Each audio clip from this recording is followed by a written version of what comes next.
NTV নিয়মিত আয়োজন আইনের চোখে অনুষ্ঠানে আপনাদের স্বাগতম। এই অনুষ্ঠানে আমরা সমাজের সাধারণ এবং অতি সাধারণ মানুষদের নানা কষ্টের কথা, নানা অবিচারের কথা, নাগরিক মৌলিক সুযোগ সুবিধা হতে বঞ্চিত হবার কথা আপনাদের জানানোর চেষ্টা করি ক্যামেরাবন্দী করতে সমাজের নানা অসঙ্গতি, অনিয়ম, অন্যায়, অত্যাচার, সামাজিক ব্যাধি, অপরাধ আর আইন ভঙ্গের সব কাহিনী। এবার আমরা সচিত্র প্রতিবেদন তুলে ধরব জনস্বার্থে দায়ের করা মামলার উপর। এরই আলোচনা হবে পুরো অনুষ্ঠান জুড়ে। আর অনুষ্ঠান উপস্থাপনায় আছি আমি শাইলা শারমিন। চলুন তাহলে শুরু করি আজকের আয়োজন। এত মজার মজার সব ফল, কিন্তু সেগুলোও খাওয়া যাবে কিনা তা নিয়েই চিন্তা। নিজের বা প্রিয় সন্তানের জন্য মৌসুমে এই ফল ফলাদি কিনবেন কিনা তা নিয়েও দ্বিধাদ্বন্দ্বে পড়তে হয় সাধারণ মানুষজনকে। কারণটা ফরমালিন বা কার্বাইডের মতো রাসায়নিক, যা ব্যবহার করা হয় ফলগুলোর পচন রোধ করতে আর পাকাতে। কিন্তু তা যে মানবদেহের জন্য কত ভয়াবহ রকমের ক্ষতির কারণ তাও এতদিনে জেনে গেছেন সবাই। তবে এবছর রাজধানীর বিজ্ঞান গবেষণাগারে করা পরীক্ষার ফলাফলে ফরমালিন বা কার্বাইডের উপস্থিতি তেমন একটা মিলছে না। কিন্তু এটি শেষ কথা নয়। এবছর ফলের মধ্যে আমরা তেমন কোনো ফরমালিনের পাইনি, কিন্তু অন্য কোনো কেমিক্যাল যেগুলি খুবই হেলথ হ্যাজার্ড, ফরমালিনের চেয়ে ভয়াবহ হতে পারে সেগুলো হয়তো তারা মিশাতে চেষ্টা করতেছে বা মিশাচ্ছে। আমরা 5 ppm এর নিচে যদি ফরমালিন থাকে তাহলে সেটাকে তো আমাদের কিট দিয়ে বা আমরা ডিটেকশন করতে পারছি না। আর এমন পরীক্ষা নিরীক্ষা করে হয়তো ফলমূল বা অন্য কিছুতে রাসায়নিকের উপস্থিতির প্রমাণ মিলবে, কিন্তু তা চিরতরে নির্মূল করতে আইনের প্রয়োগের ওপরই জোর দিলেন বিজ্ঞানীরাও। আর খাবার আগে ফলমূল ভালোভাবে ধুয়ে নিলে উপরিভাগে ব্যবহার করা রাসায়নিকের হাত থেকে খানিকটা রেহাই মেলে বলেও মত তাদের। রিস্কটা প্রায় অন্তত 60 to 70% রিমুভ করা সম্ভব এক ওয়াশিং এর মাধ্যমে। কারণ আউটার সারফেসে যদি কোনো কেমিক্যালস লেগে থাকে সেটা ওয়াশে অনেকটা চলে যাওয়ার ক্ষেত্রে। সবাই যে আমরা একবারে সাধু হয়ে গেছি তা কিন্তু না। এর মধ্যে অনেক অসাধু ব্যবসায়ী আছে, তারা এখনো হয়তো বা ইউজ করে। তা তাদের ক্ষেত্রে যদি আমরা আইডেন্টিফাই করে যথাযথ শাস্তির ব্যবস্থা করতে পারি, আমি মনে করি এটা অনেকাংশে নির্মূল হওয়া সম্ভব। সাথে ফলমূল বা অন্য খাদ্যপণ্যে যারা রাসায়নিক উপাদান ব্যবহার করেন তাদের শুধু লাভের কথা না ভেবে জীবনের কথা ভাবারও অনুরোধ বিজ্ঞানীদের। এ বিষয়ে আলোচনার জন্য আজ আমরা স্টুডিওতে আমন্ত্রণ জানিয়েছি বাংলাদেশ সুপ্রিম কোর্টের আইনজীবী ব্যারিস্টার অনিক আর হককে। আপনাকে স্বাগতম আইনের চোখে অনুষ্ঠানে। ধন্যবাদ আপনাকে। আজকে আপনার সাথে আলোচনা শুরুতেই আমি আপনার কাছে একটি প্রশ্ন করব, সেটি হচ্ছে যে জনস্বার্থে দায়ের করা মামলা বলতে আমরা আসলে কি বুঝি? জনস্বার্থে দায়ের করা মামলাকে আসলে আমরা সাধারণভাবে যেটা বলে থাকি সেটা হচ্ছে পাবলিক ইন্টারেস্ট লিটিগেশন বা পিআইএল। এটা হচ্ছে যে যখন দেখা যায় যে সমাজের একটা বিশেষ কোনো অসঙ্গতি হচ্ছে বা কোনো কিছু হচ্ছে যেটার জন্য যারা এটাতে ক্ষতিগ্রস্ত হচ্ছেন তারা হয়তো অনেক সময় কোর্টে আদালতে আসার পাচ্ছেন না, তখন তাদের পক্ষ থেকে যদি কেউ মামলা করে সেটাকে বলা হয় জনস্বার্থে মামলা বা পাবলিক ইন্টারেস্ট লিটিগেশন। এখন এটা একটা ওয়াইড এনকম্পাসিং থিং, এটাতে অনেক কিছু আসতে পারে।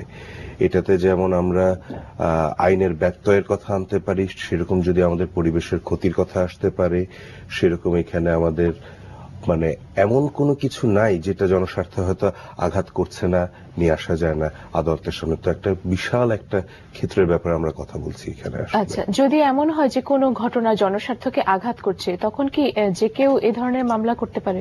এইটার ব্যাপারে বাংলাদেশে বা বিদেশে সব জায়গাতে একটা আছে যে পারসনস অ্যাগ্রিভড, অর্থাৎ সংক্ষুব্ধ ব্যক্তি যিনি বা যারা, শুধুমাত্র তারা মামলা করতে পারে, এরকম বলে একটা স্পেসিফিক নিয়ম বলা আছে আমাদের আর্টিকেল 102-তে কনস্টিটিউশনে।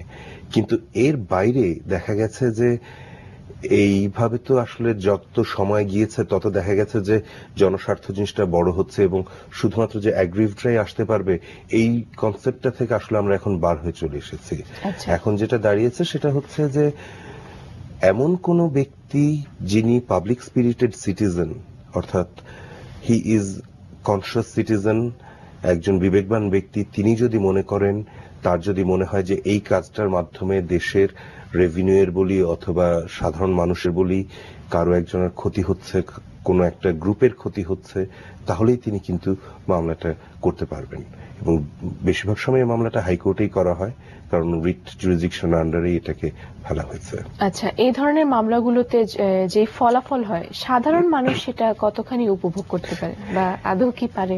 আদৌ পারে কিনা এটার ব্যাপারটা কি যে আমাদের দেশে তো পাবলিক ইন্টারেস্ট লিটিগেশন কম হয়নি, অনেকগুলো হয়েছে। সেই হকার উচ্ছেদের মামলা থেকে শুরু করে খাবার দাবারের মধ্যে ফরমালিন মিশানো সবকিছুই হয়েছে। তো এগুলোর ব্যাপারে যেটা প্রবলেম হয়ে যায় যে ফলো আপ করার মতন খুব একটা কোনো সিস্টেম থাকে না। আমার যতদূর মনে পড়ে যে গত বছরে একটা হাইকোর্ট থেকে সুপ্রিম কোর্ট থেকে একটা ডিসিশন নেওয়া হয়েছিল যে একটা ইনভেন্টরি করা হবে, যেখানে এই পাবলিক ইন্টারেস্ট লিটিগেশন গুলোর ফলো আপ গুলোর একটা রাখা হবে, হিসাব রাখা হবে।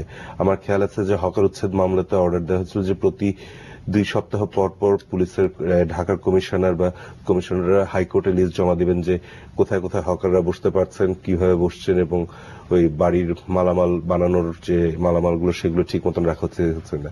কিন্তু প্রবাবলি ওগুলো কোনোটাই ঠিক মতন ফলো আপ করা হয় না, এবং ফলো আপ করা হয় না বলেই ওটার ডাইরেক্ট কোনো সুফল আমরা সাধারণ মানুষকে পেতে দেখছি না। আচ্ছা, এই যে আপনি একটি উদাহরণ দিলেন খাদ্যদ্রব্যে ফরমালিন, এর জন্য কি যে কেউ মামলা দায়ের করতে পারে? ইন্টারেস্টিং জিনিস যেটা যে খাদ্যদ্রব্যের ফরমালিনের ব্যাপারটা is govern by pure food ordinance 1959 সালে, যেটা আবার পরে 2005 সালে অ্যামেন্ড হয়েছিল। এখন অ্যাজ সাচ কিন্তু to be very frank with you, formalin মিশানোটা নিষেধ না, একটা মাত্রার ব্যাপার আছে। ফরমালিন একটা সীমিত পরিমাণ মাত্রায় দেওয়া যেতে পারে, কারণ ওটাতে কীটনাশক হিসেবে ব্যবহার করা হয়।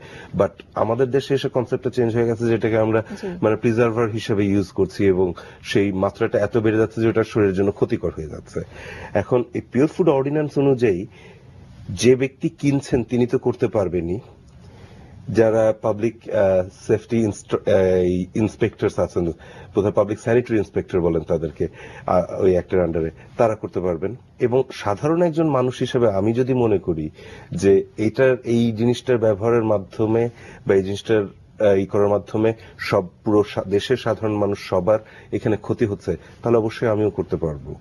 বাট আমরা যেটা করতে পারবো সাধারণ মানুষরা এটার বাইরে, অ্যাম্বিটের বাইরে থেকে, সেটা হচ্ছে যে হয়তো হাইকোর্টে একটা রিট করতে পারবো যে ডাইরেকশনের জন্য যাতে ফরমালিন ব্যবহার নিষিদ্ধ করা হয়। এরকম কেসও করা হয়েছে। আচ্ছা, কিন্তু যে ব্যক্তিটা কিনছেন, আপনি যখন কিনতে যাচ্ছেন এবং আপনি যদি ওখানে মেপে দেখেন যে ফরমালিন বেশি হয়ে গেছে, তখন আপনি যে মামলাটা করতে পারবেন সেটা কিন্তু হবে আবার ফৌজদারি মামলা, ক্রিমিনাল কেস করতে পারবেন আপনি। এই যে খাদ্যদ্রব্যে ফরমালিন অতিরিক্ত পরিমাণ আমাদের দেশে আমরা তো শুনেই আসছি যে অহরহ মিলানো হচ্ছে, বা শিশুদের খাদ্যে আরো মারাত্মক দ্রব্য মিলানো হচ্ছে, এটা কি সবই ফৌজদারি মামলার? হ্যাঁ, এগুলো সবই পিওর ফুড অর্ডিন্যান্সের আন্ডারে। ম্যাডাম, আপনার কি বলেন এইটা, এই বিষয়ে কি আইন রয়েছে আমাদের, মানে ফৌজদারি যে ধারাটা বা কি বলে? এখানে যেটার শাস্তির ব্যাপারে যেটা বলা আছে যে মাত্রার বাইরে বা ক্ষতিকর কোনো কিছু যদি কখনো মিশানো হয় তাহলে অবশ্যই সেটা একটি অপরাধ হবে। এবং আমাদের যে পিওর ফুড অর্ডিন্যান্সের কথাটা বললাম সেটাতে ধারা 40-এর মধ্যে পরিষ্কারভাবে এখানে বলা আছে যে এটা কিন্তু যে শুধু যে শাস্তিযোগ্য অপরাধ তা না, মানে ক্রিমিনাল অফেন্স তো বটেই, এখানে মোবাইল কোর্টেরও ব্যবহার করে সাথে সাথে তাদেরকে দেন এন্ড দেয়ার পানিশমেন্ট দেওয়া যায়, অথবা তাদেরকে ট্রায়াল করেও করা যায়। এন্ড এটার জন্য শাস্তি আছে যেটা, সেটা হচ্ছে যে যদি কেউ প্রথমবারের মতন ধরা পড়েন এই কাজগুলো করতে যায়, অর্থাৎ ফরমালিন মিশানো বা মেলামিন মিশানো, তাহলে প্রথম বারের অপরাধীর জন্য হচ্ছে বোধহয় 5,000 থেকে 50,000 টাকা পর্যন্ত ফাইন আছে, আবার 6 মাস থেকে 1 বছরের জেলেরও রয়েছে, বিধান রয়েছে। আর যদি রিপিট অফেন্ডার হয়, দ্যাট ইজ যে শুধু প্রথমে একবার করেননি, উনি পরে দ্বিতীয়বার বা তৃতীয়বার করে ধরা পড়লেন, তখন সেটার মাত্রা বেড়ে যে 50,000 থেকে 2 লক্ষ টাকা পর্যন্ত হচ্ছে, আর 6 মাস থেকে 2 বছর পর্যন্ত জেলের বিধান রয়েছে।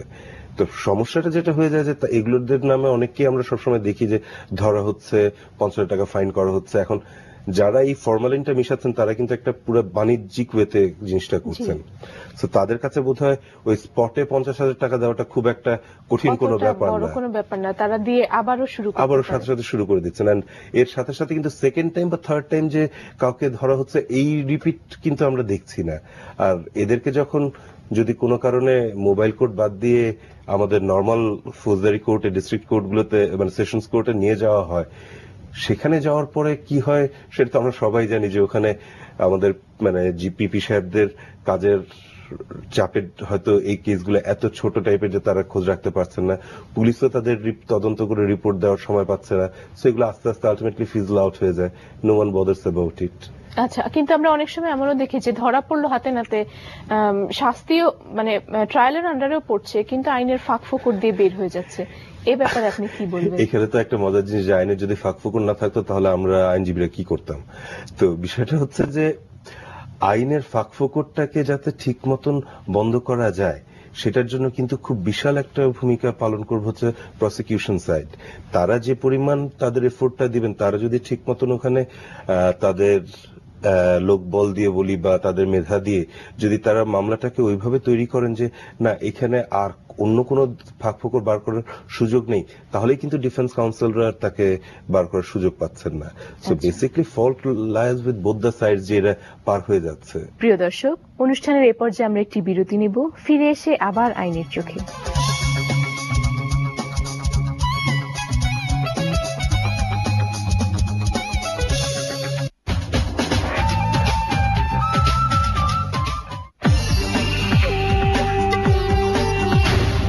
নিউক্লিয়ার নিউট্রিয়েন্ট যুক্ত ভিটামিনস, মিনারেলস আর অয়েলের এমন